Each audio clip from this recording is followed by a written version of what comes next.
Hi, folks, and welcome to the first Ouroboros podcast. I'm really excited to be getting started on this. This has been like a long dream, a dream that's been kind of on the back burner for a while. But I'm really excited to sort of bring it to life this year, and we got a lot to talk about. The primary focus of this podcast series to begin with is going to be the tarot. Um, there was initially a lot of interest in the tarot prints that I have created and are available for purchase on my website, and sort of the little flash fortunes I call them that go along with each of the cards. And my collage tarot prints have a very specific more modern take, I wanna say. Like, I try and involve, queerness as well as history, um, into my designs, like the history of the tarot and the tarot cards themselves, and sort of like the more classical depictions that we see on, like, the Rider-Waite tarot. Um, yeah, so I just wanted to use this podcast, this platform, as a way to really dive into the history, the complexities, and sort of the fun facts of the tarot, and how those different aspects that I find so interesting really fueled my own creative project to create the major arcana with the tarot. And eventually, when I have enough motivation and energy, to make the minor arcana as well. And we might dive into that as well. So that's like a solid, if I complete the minor arcana, like 78 episodes that we can talk about. But yeah, I wanted to talk about sort of like the traditional meaning, and don't worry, like I'm not just snatching the first Google search and telling you about it in an audio form. I'm really going deep because tarot has been one of my like deep passions for a long time. Um, so yeah, I wanted to put as much energy as I could into this podcast and sort of sharing the information that I know and have access to with you guys, um, because knowledge is power. And yeah, the power to understand the tarot can help with self understanding, which I think is something that, it's a non-linear process, that each one of us goes through independently, but also collectively. So, yeah, this episode is just going to be talking about more so the tarot in general and sort of its origins and stuff like that, um, and a little bit of the lore surrounding tarot. We're gonna do a little bit of demystifying, and I'll talk about sort of my perspective on the tarot as well.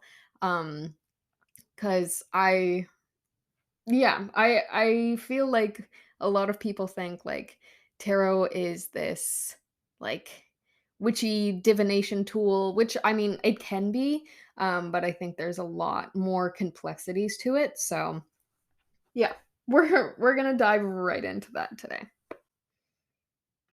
So if you've been following my business for a little while, um, I used to have a previous website with secondhand, handmade, and um, hand poked as like different tabs, different aspects of my business. And there was just like a lot of effort with the secondhand stuff. But I felt like it was potentially necessary to discuss sort of the origins of my own business, and sort of the dynamic of that and how that fits in and everything kind of meshes with tarot and all that good stuff.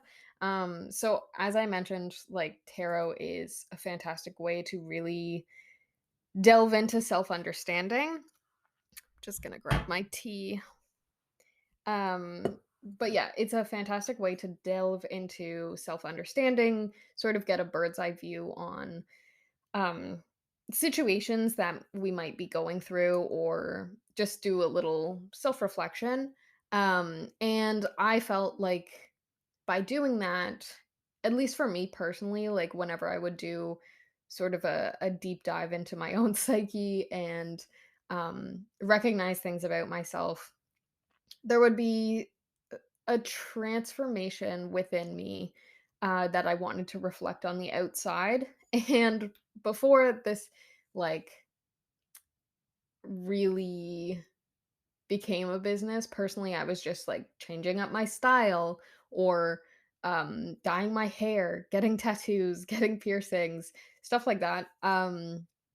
And, yeah, I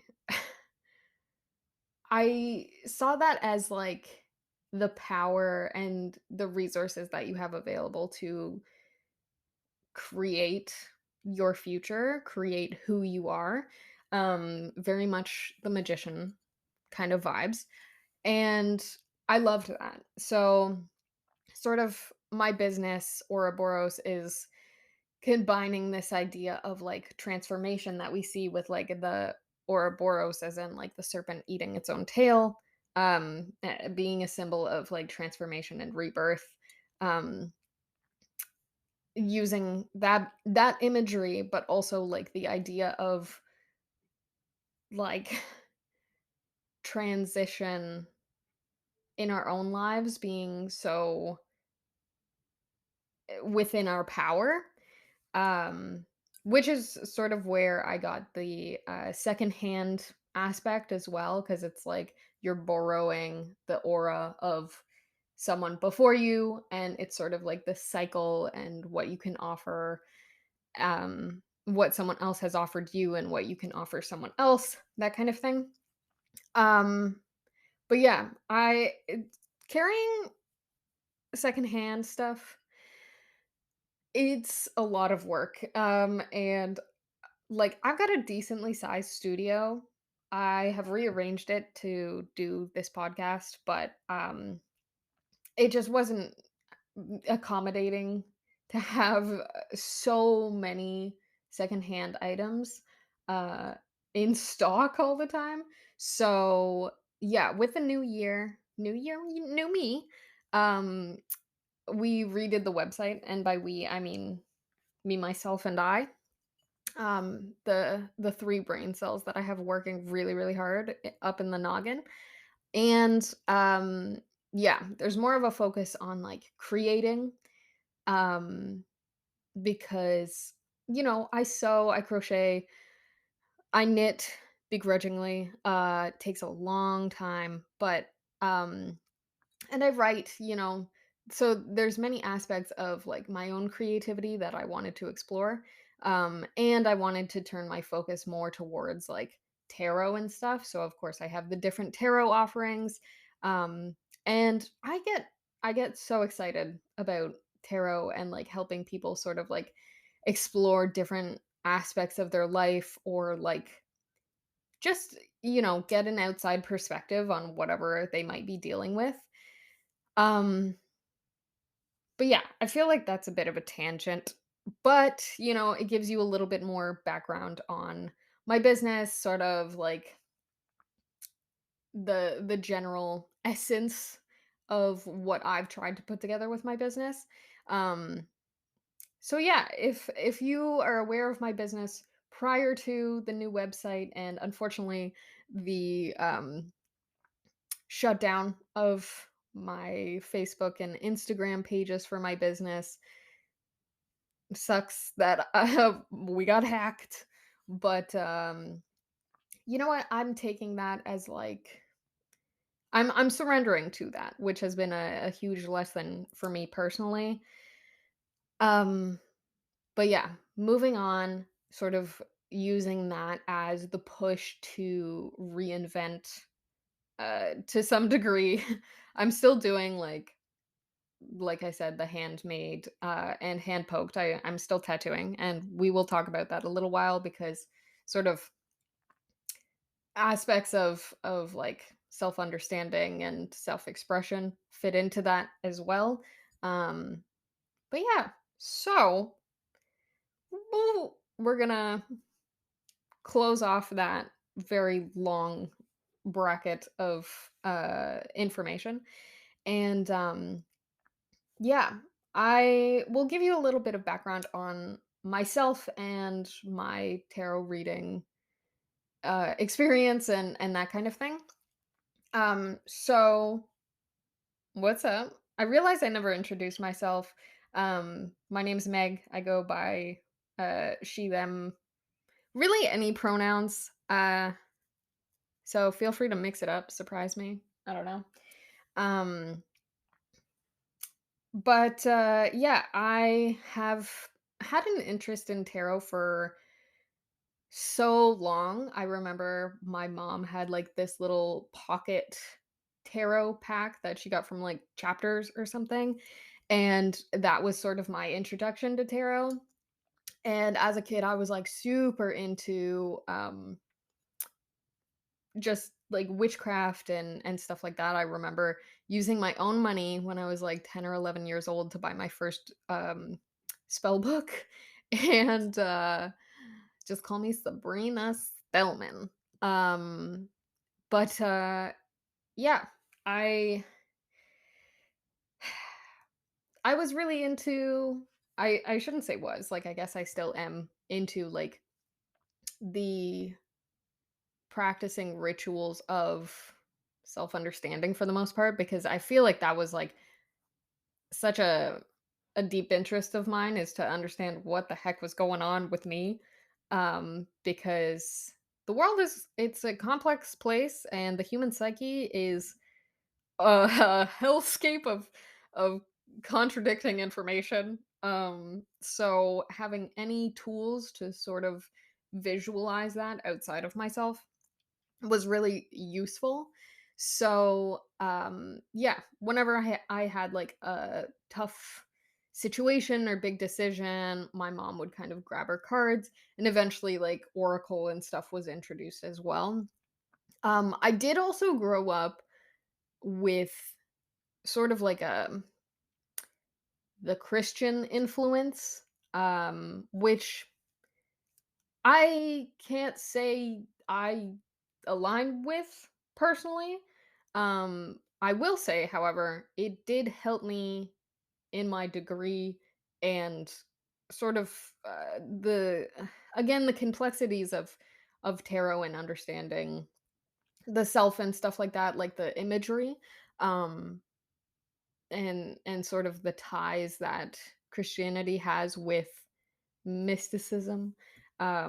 It was cool to have that dynamic, even though the practice of Christianity didn't really fit with me as an individual. Um, but to each their own. Um, but yeah, I don't think the two are like mutually exclusive. Like you can read tarot as a Christian. Um, but I read tarot as a witch. But also, like tarot isn't necessarily witchcraft. It's just a tool. Which leads me to my next point. I studied English literature and psychology in university. Um and very briefly like communications amongst other things and it's so interesting to me how these things which you know people are like oh like English and psychology they're so good as tools to have for like any job and I'll say it's true reading tarot I having psychology in my background um huge win. So, yeah, I see, sort of like this combo I got the combo deal with English literature and psychology, um, coming together because, another thing when I was growing up, I loved to read. I was a huge reader, never read a book twice, just because I I knew the story, like, once I read it, I was like, "Yeah, okay." And I liked newness. So, anyways, there were certain stories to this day that I read through and I relate so deeply to the character. Um, and the book kind of becomes this lesson, or there's aspects of the book that I can view from a bird's eye view, and I'm like, "Oh, this connects a lot to my situation," and it helps me to kind of do self-reflection. It acts as a guide of self-reflection because I can see myself in the story that's painted there. Um, and that's one thing that drew me into English literature as a degree, and the psychology, like, I wanted to write, so I wanted to understand psychology to be able to write more realistic characters, but I think that also lends to my ability to sort of understand where people's personal psychology goes, and I was equipped with this ability to break down stories and sort of deconstruct them, or build stories, that people can relate to. And then also the psychology to like give useful um, tools and criticisms to, not criticisms, but you know what I mean, like critical analysis to people who might be having a hard time seeing the fullness of their situation because they're too deeply in it. And that's literally what tarot is. That is what tarot is to me because, like, as a tarot reader, it's my job to look critically at sort of the pieces of the story that are told through the cards and the imagery and the meanings, however they become modernized over time, or to me personally through experience, and um, to be able to create that story off of these small pieces of information, and then understand how that may relate to someone, what their emotional experience is going through that situation and what their obstacles are and stuff like that. And sort of like give them a little bit of security in the idea that they can control their own narrative. Tarot is not the be all end all. It just paints the picture of where you are now. So like I tell the story, but I don't have all the information from you. Like I try my best to not ask questions of my clients before I start the reading. If information comes out as I'm painting the picture and they're like, "Oh my gosh, like this relates because this and this." Fantastic. I can run with that. We can dive deeper because that's what the client wants to focus on. So, um yeah, it's such a useful tool, and it is disappointing, I will say, that it gets kind of like this bad rap for being like devil work, I guess. um and like I have literally lost connections with people because they were uncomfortable with what I did for a living. And like, as unfortunate as that is, because I'm sure, like, there are aspects of those friendships that um I missed out on at that period in my life. Um at the same time, I'm just like, you know what? Like, this works for me, and I can't imagine like personally criticizing someone for um how they go about their own self-understanding.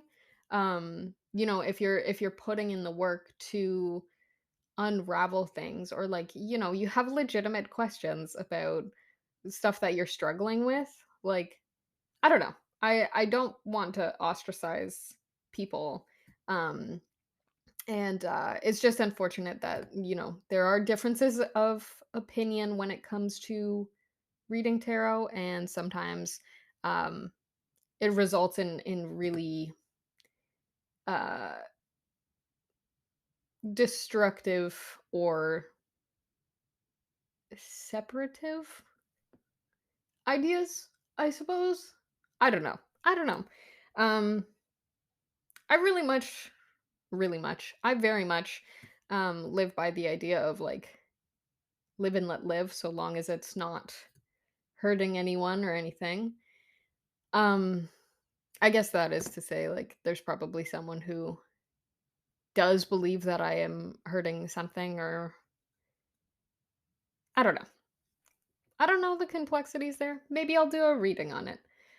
Anywho, um, all this to say, my degree surprisingly helped me read tarot in ways I didn't even think of until I started doing it. Um, I will say, however, another thing that I'm very grateful for that I did not think would help me in my tarot reading journey was um, when I was very little. My mom, as like a bedtime story, she'd be like, okay, give me three things. And I would name random things that as a kid I was like, this would make an epic story. You know what? Even as an adult. So it was like dragon, picnic, and a horseshoe. I don't know. Random stuff, you know?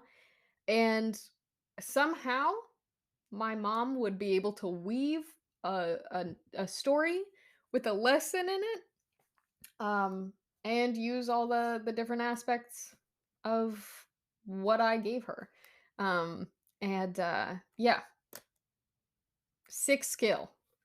Shout out Christine. And yeah, growing up, like when I was babysitting and stuff, I used to use that skill and like hone it, I guess, with the kids that I was babysitting. And I would hear from the parents of those kids that like the next day they had to tell their parents, "Oh, this is the story that Meg told me." And they were always so impressed, and I was like, "There you go." Um I think also like as a kid, I babysat a lot of kids who were encouraged to play with dolls. And I think sort of illustrating what was going on in their own experience through play was a coping skill for a lot of these kids to like help them understand what to do in those situations. So don't discredit playing with dolls and Barbies, and I guess Barbies are dolls, but you know what I mean. Don't discredit that. That is a very useful skill. I feel like we're getting off track again, but hey, that's if you're gonna continue listening slash watching this podcast, something you're gonna get used to. Oh, another tangent. I'm gonna have to. It's episode 1, and I'm already like, I need a tangent button. I need a sound to indicate we're going on a tangent. We're going on a journey. We're going on a bear hunt. Um, but yes, one thing that I wanted to do is film these episodes and put them on YouTube as well. So you'll be able to listen to this on Spotify or I think whatever you listen on, whatever platforms. I'm not fully sure. I'll double check. But I also wanted to put it on YouTube just as an accessibility option. Um and you know, I still really love expressing myself through fashion, even though I don't carry like secondhand stuff anymore. Um, but I thought it would be really, really fun to include imagery of the cards that we're going to be talking about, but also I endeavor to dress as like inspired by the cards that we're going to be talking about today because that's a fun little challenge for me. And I am very excited to do that.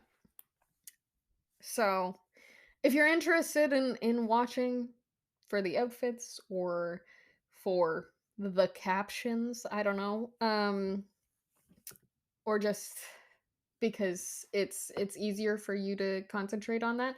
I will say there's not a lot of movement in the video, but, it's like hanging out, chatting with with a friend, get a cup of tea, hot chocolate, coffee, I don't know, whatever you drink, your drink of choice, um, a Negroni. Hopefully people get that reference. But yeah, so just an option there. If you're more of a listener and you want to do other things while you listen, fantastic. I'm kind of the same. So the options are there. And I'm just happy to have you join me. So okay, so now we're gonna like shift over to a bit of the history of tarot very briefly because I realize we're like, well, we're at 25 minutes so far. I don't know how long these episodes are gonna be, but you know, Um, but yeah, jumping over to sort of the history of tarot and some interesting lore and facts about it in general.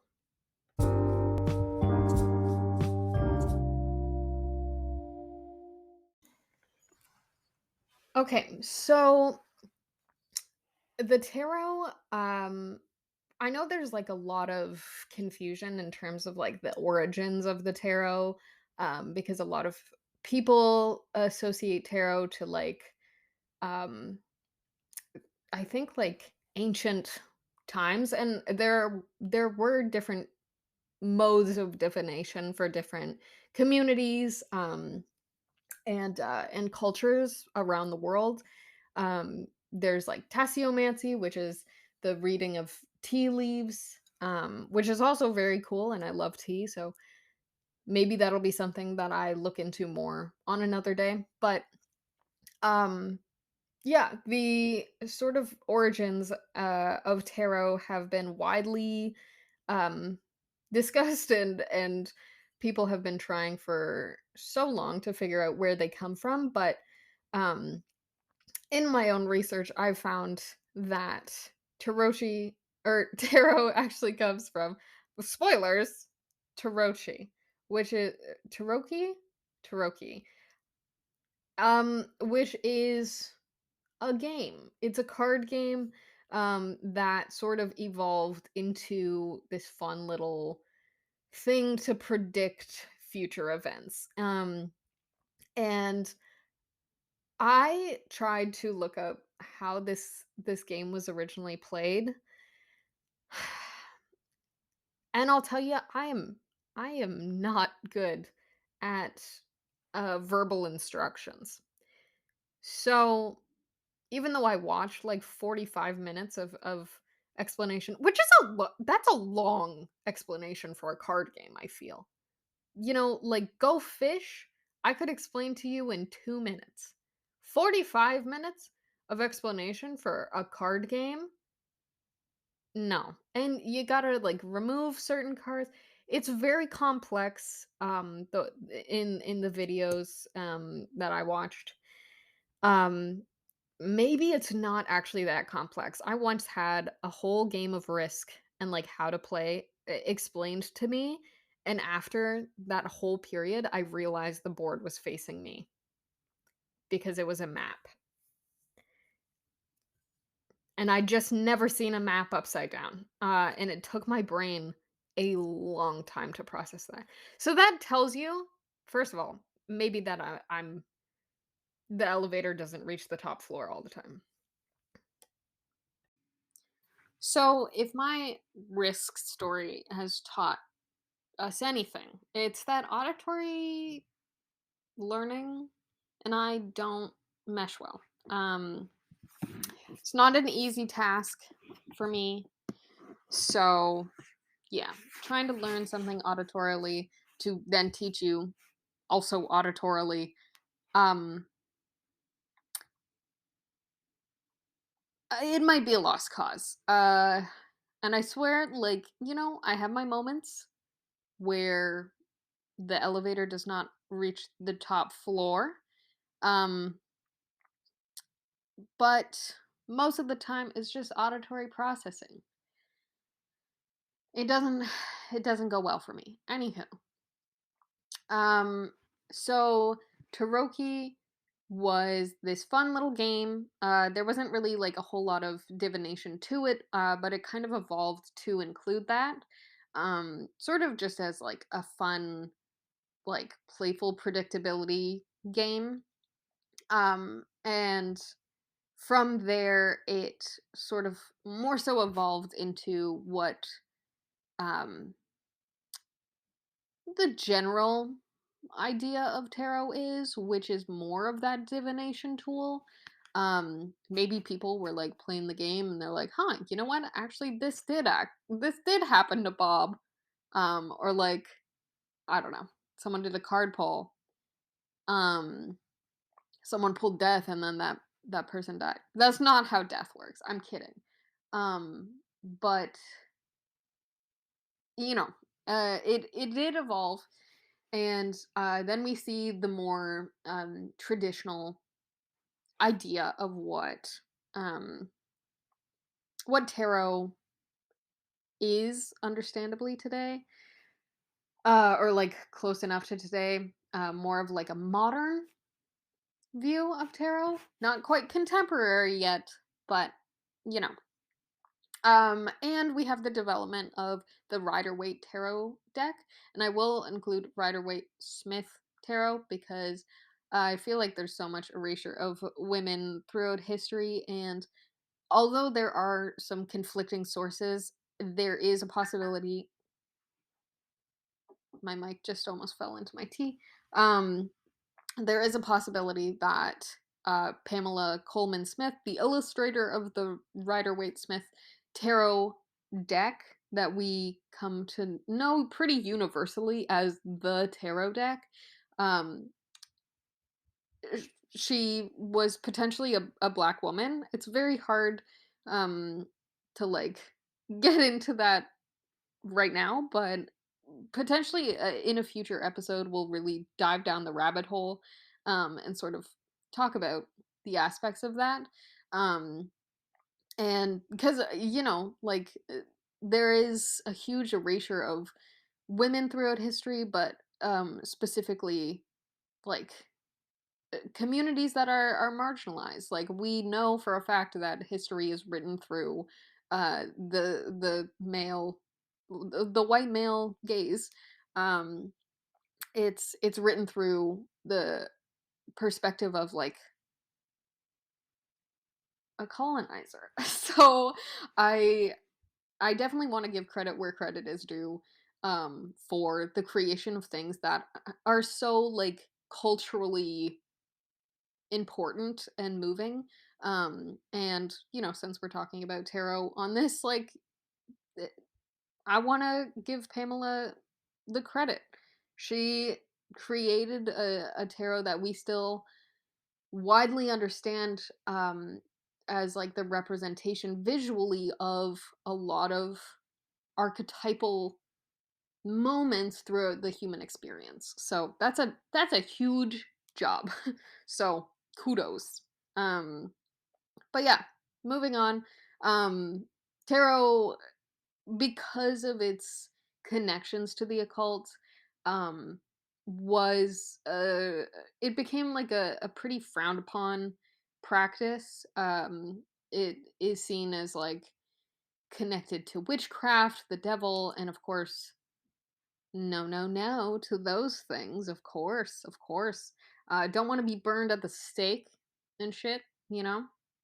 Um, but there's so many things to get into with that as well. Like, you don't have, I think I said this earlier, you don't have to be a witch to practice witchcraft. Or sorry, I mean, true, but you don't have to be a witch to read tarot.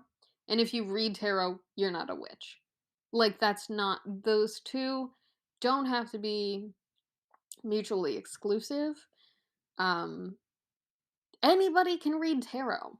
Um like, you are more than welcome to read it. It's just about like the skills and the time that you put into understanding the cards and the decks that you have. So, we'll get more on that later. But yeah, the tarot became like this widely viewed negative, I suppose. Um Something that was invoking the devil. I love all things that invoke the devil hypothetically. My cat's name is Faustus. He's a black cat. Um, and his name comes from The Tragical History of Dr. Faustus by Christopher Marlowe. And it was the first play to invoke the devil on stage.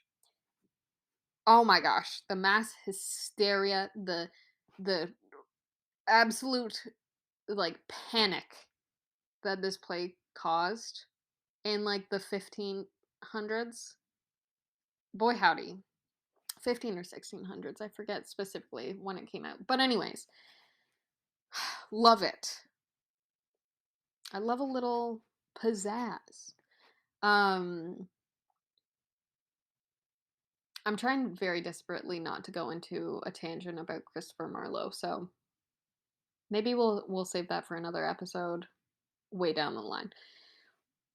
But yeah, more recently, I've really seen the development of tarot as a tool. I've seen therapists use it. I actually did an interview. I don't know if it ever actually got published though. It was like for I think like a magazine or like a student magazine or something in Montreal. Um, but yeah, I wish I had um the draft for that. But a lot of people like during COVID and lockdowns and stuff turned towards tarot, and I think that says a lot of like sort of this cultural shift of being more accepting of things that maybe we don't necessarily fully understand, because I feel like there's so many complexities to the tarot, and while it's, like, fun to read as, like, a game, and I've definitely done that more when I was, like, in university, just at, like, parties and stuff as, like, a little party trick, um, I like, the amount of people who kind of turned to that as a more affordable option for, like, therapy was astounding. Like, that was the sort of the premise of this article is, the author reached out to me for an interview because they were wondering if, like, tarot was being used more commonly as a mode of therapy. And while I do believe that it is a useful tool in self-reflection, as I've mentioned before, um, and it really helps you to compartmentalize and understand the situations that you're faced with from like a bird's eye view, I will constantly say it is not a replacement for therapy.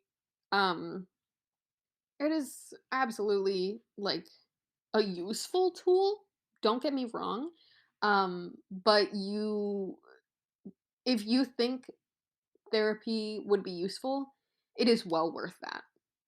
Like, it is well worth investing in therapy for yourself. Tarot just might be a tool to help you understand the things that you need to cover um, in a therapy session. So, yeah, great tool, not a replacement. So, yeah, there has been like a definite cultural shift that makes tarot more of that psychological tool, um, like a supportive tool for a lot of people. And I love to see that because I genuinely think that is the best way to use the deck.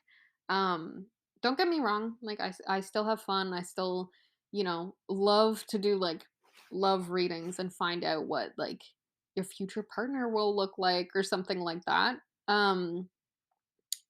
But ultimately, like whenever I do readings for myself or most of my clients, it does come down to like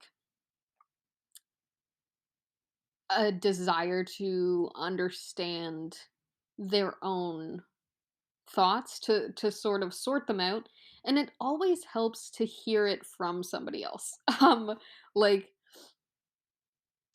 another thing that I used to do in university is, like, I would listen to people sort of break down what they were going through and struggling with, and, they'd be venting to me, and then I would take some time and sort of reorder that and present it to them as a poem. I will preface also by saying, like, these people were English majors as well.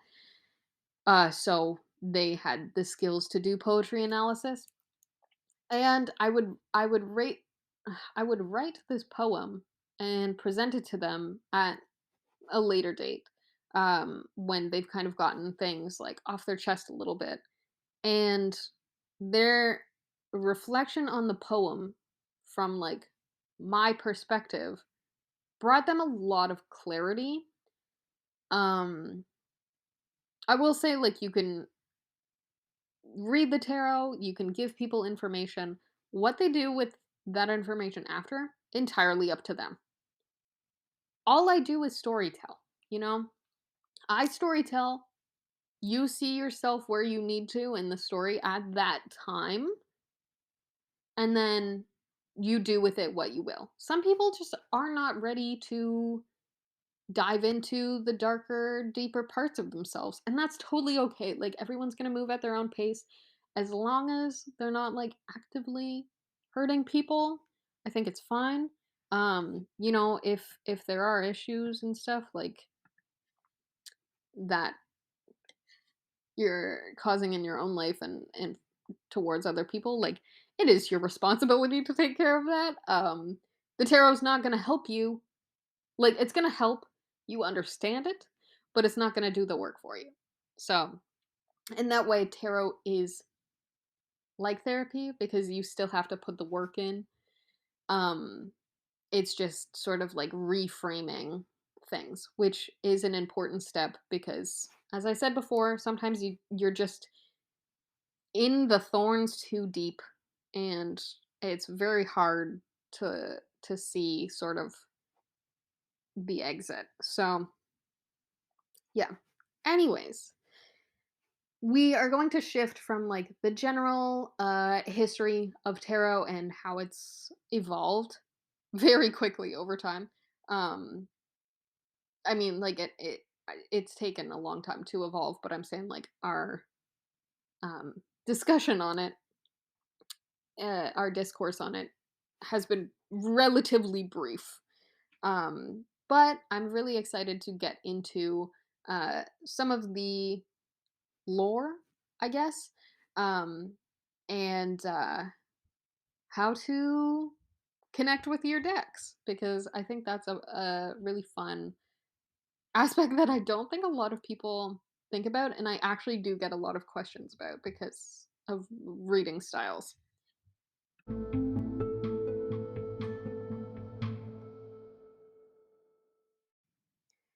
Okay, so gonna take a sip of my tea before we talk about some of the general lore about tarot. I guess it's not just like tarot lore, but like card reading lore, that kind of thing.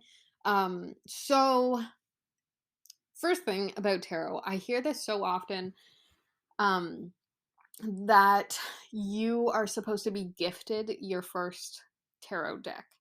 And while my first deck was gifted to me, and I believe my mom's first tarot deck was gifted to her, and I've definitely gifted tarot decks to my friends. Um, it's not necessarily like, well, I guess for me it is a little bit of that like tradition.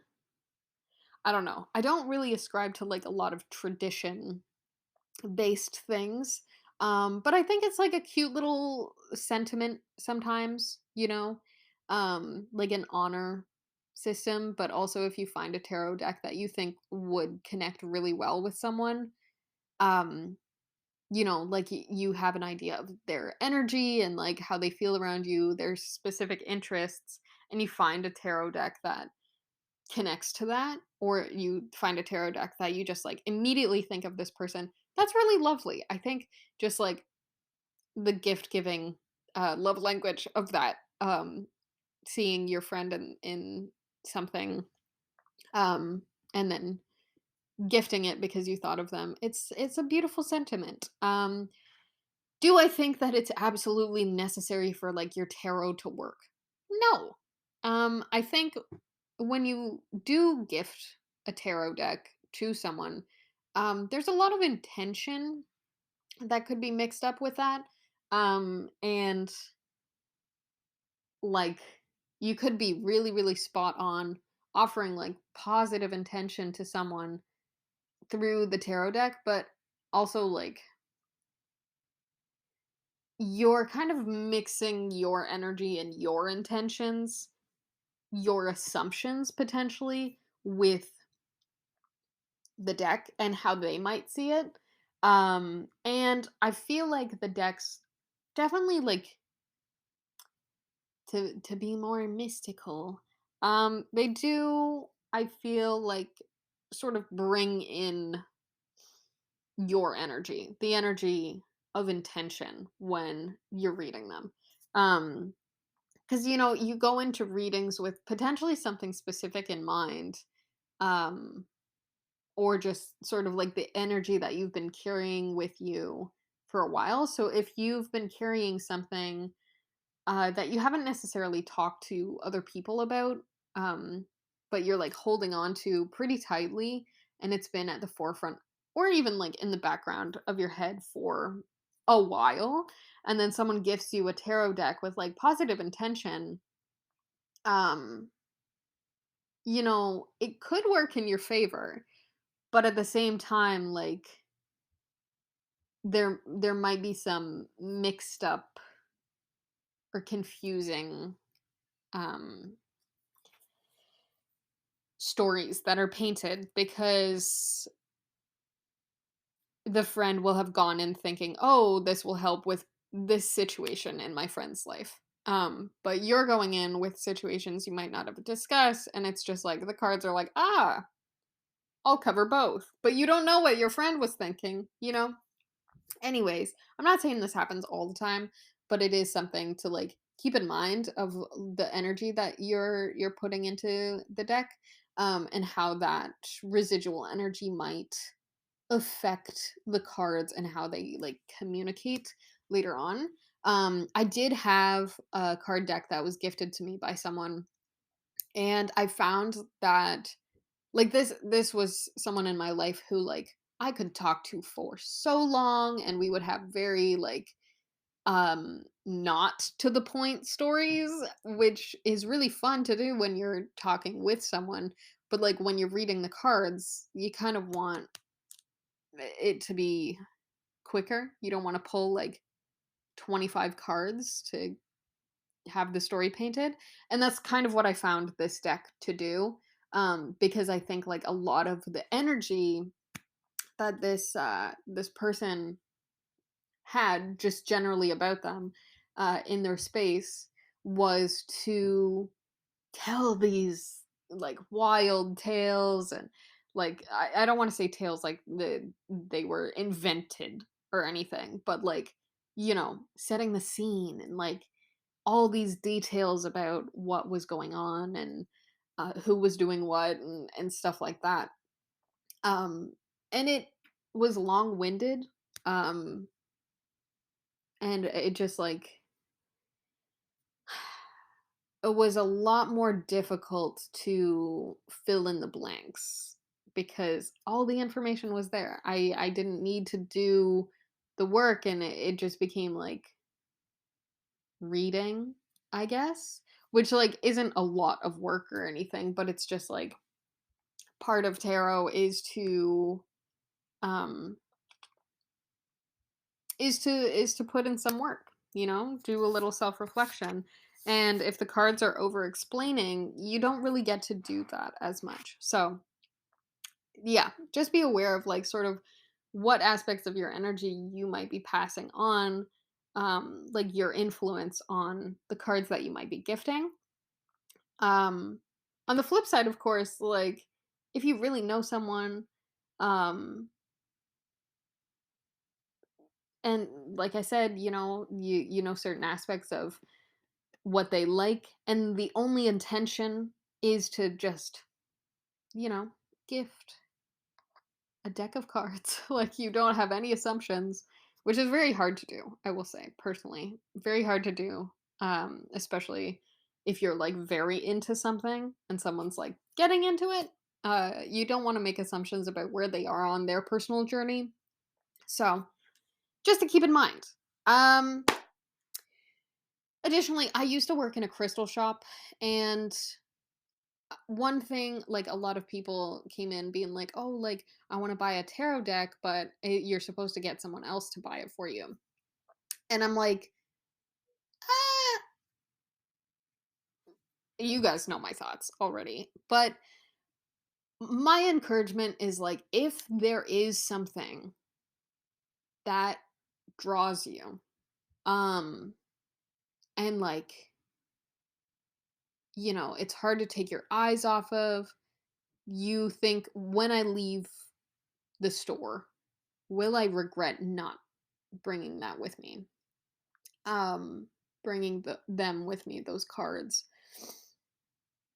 then that it might be your intuition leading you, you know maybe your higher self is the one picking those cards out for you and is like, these ones, bitch, get these. Because they know that you're gonna learn the most from those. You're gonna enjoy the style that the cards communicate in. um yeah, like we're diving into a bunch of different aspects of spirituality and like self-understanding and stuff, but like your higher self communicates with you through your intuition, as so my belief. You don't have to take that on, that's fine. But um my understanding of myself is very much tied to like my uh my higher self is going to give me those alerts. And I guess that's also tied with like your past self. I feel like past self is kind of built around like the anxieties and stuff. So when you're debating between, oh, is this anxiety leading me, or is this um my intuition, ask yourself like what age it's coming from.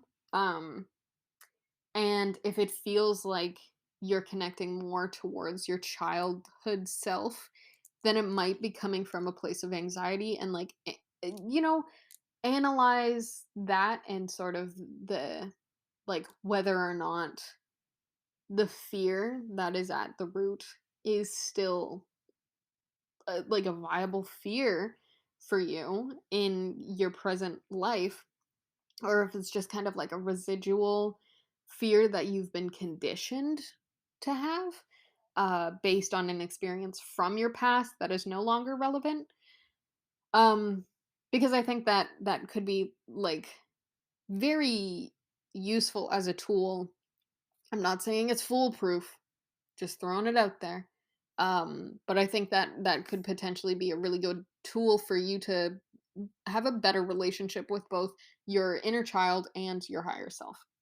Um, wow. Uh, but yeah, so all this to say, if you stumble upon a tarot deck that you feel connected to, you feel drawn to, there's a certain spark, and you're going to regret walking away without it, buy it. Like, get it for yourself. A little treat, um, if you can afford it. Um, maybe you look at the price and then your higher self is like, LOL, never mind. And that's fine. There will be something else. Um, but yeah, don't prevent yourself from having that connection to your intuition because tradition gets in the way. Feel pretty generally that you're doing a disservice to yourself if you push down what you feel is right and aligning for you just because, well, that's not the way that it was done in the past. Who the hell cares? Seriously. Do what feels right for you. It's not hurting anyone to buy a tarot deck for yourself. Anyways, um yeah. We are going to dive into reading the tarot. The different styles of reading the tarot. And I guess like oh, I've got my bag here. So I'm going to bust out my tarot deck. So I mentioned that I worked at a crystal shop. While I was there, I had the exact scenario where I was like, ooh, I'm very drawn to this tarot deck. This is the tarot deck. It's the Santa Muerte Book of the Dead tarot. Pretty, I'll say pretty fitting for me. Love the dead. But yeah. So Fabio Lastroni is the creator of the deck. I don't know if it's the publisher, but Lo Scarabeo is on the side. So the scarab, which is also another symbol very similar to the Ouroboros, but it is related to the occult and stuff. And I believe there's a lot of connections to like ancient Egyptian practices and beliefs and spirituality. So maybe another thing to look into. That was my attempt at a jingle. We're not gonna go with it. I'm gonna forget that ever happened. But anyways, so the deck is based on Santa Muerte, so there's a lot of like skeletons, um, and like the like sugar skull design. Um,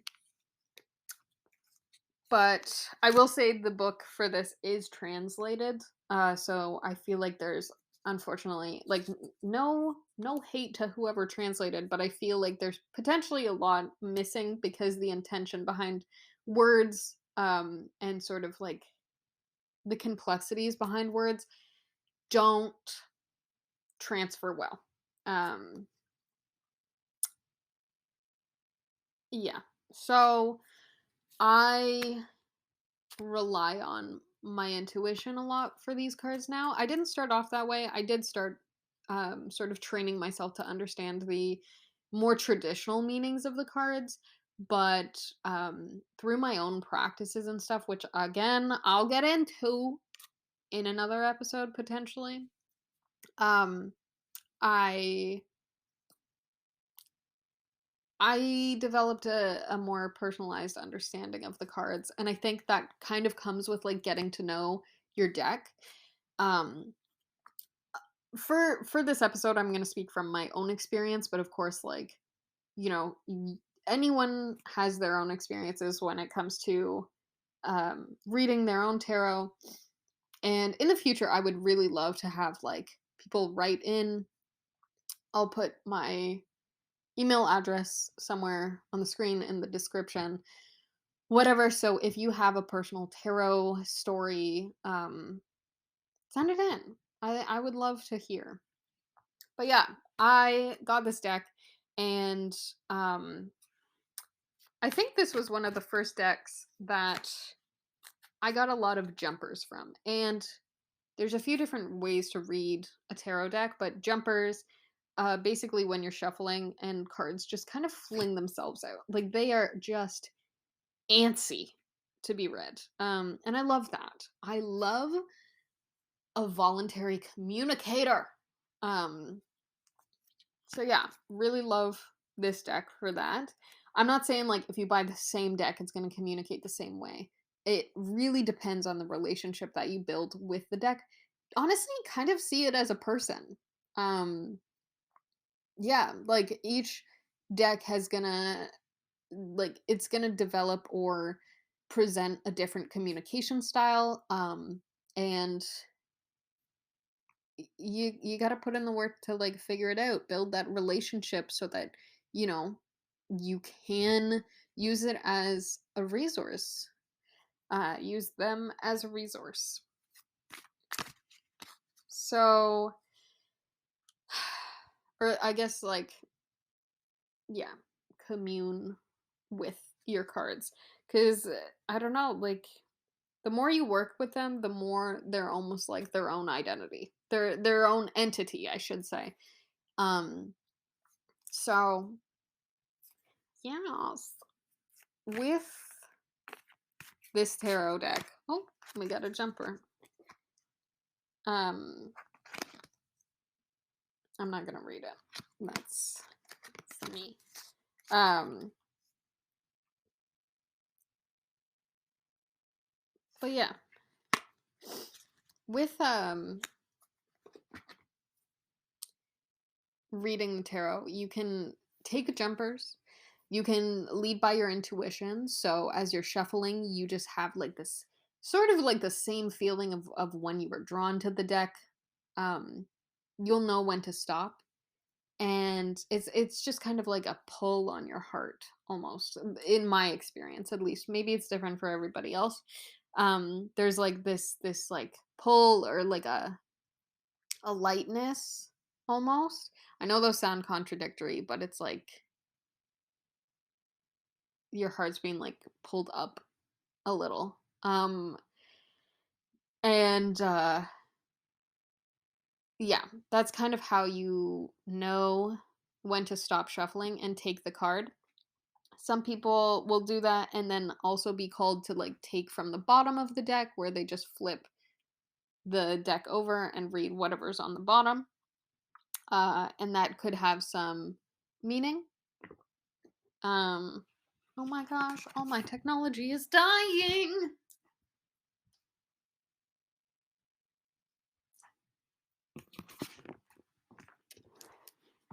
Um, but yeah, so I've seen people sort of spread out the cards and use a pendulum to figure out what card they're meant to pick up.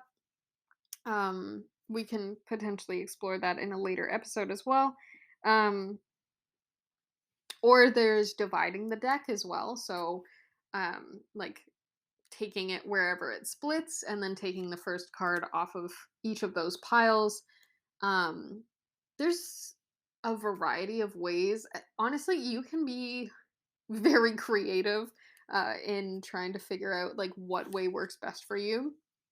Um, and understanding, like I said earlier, how the deck communicates. Um, this deck is very straightforward. I say this is the tough love best friend, and Oracle is more like leaning towards the love and light, um, but more like Oracle is going to show you more of the um, the resources and strengths that you already have that relate to whatever situation you're dealing with. So I love to do like a little combo pack, um and read like tarot for the situation and setup, and then oracle for sort of a breakdown of what strengths you have moving forward. And then like when I'm reading for clients, I'll do a write up with images and like a brief description of the card's meanings, and then like an insight breakdown paragraph for each set of cards that I pull for them, and then sort of like a summary. It's usually about like 8 or 9 pages long, but it gives a lot more information, and I think it's important to be able to like look back on that. So I know I said I would do it in like a separate um, episode, but I did create um, the Evergrowth journal, which is a tarot workbook, and it sort of follows how I have been doing my own personal readings for almost 3 years now. So I've got like a sample tarot reading in the on the inside, and sort of like the breakdown of the cards. I include what phase the moon is in, and the day, uh, what the day represents, what the color of the day is, um, and like if the moon is in Capricorn or whatever, like that is gonna have its own representations of potentially what area of life the reading is going to be influencing. And then when I pull the cards, I write down like a really brief description of their meanings, then a summary, and I always go back the next time I'm doing a card reading. So like usually 2 weeks later, because I do on the full moon and then the new moon. Um, and I do like a hindsight review of, or a hindsight look of what I reviewed and summarized from the cards, and that way I built a better relationship and understanding with what the cards mean and how they work together, to sort of depict whatever it is I might be going through at the time. And that has been incredibly useful to me. I will have to talk about sort of the crazy things that have come about my readings in the future. But I think um, I've been talking for over an hour now, so I think it is best for me to wrap up today's episode. I'm so thankful that I was able to talk about reading with you guys and tarot in general, and I'm very excited to start unraveling the tarot with you and the histories of each card, and sort of the unexpected things that come from learning the tarot in this way, and my own histories with it. So, really looking forward to it. Thank you so much for listening to this episode, and I will see you guys next time. Bye.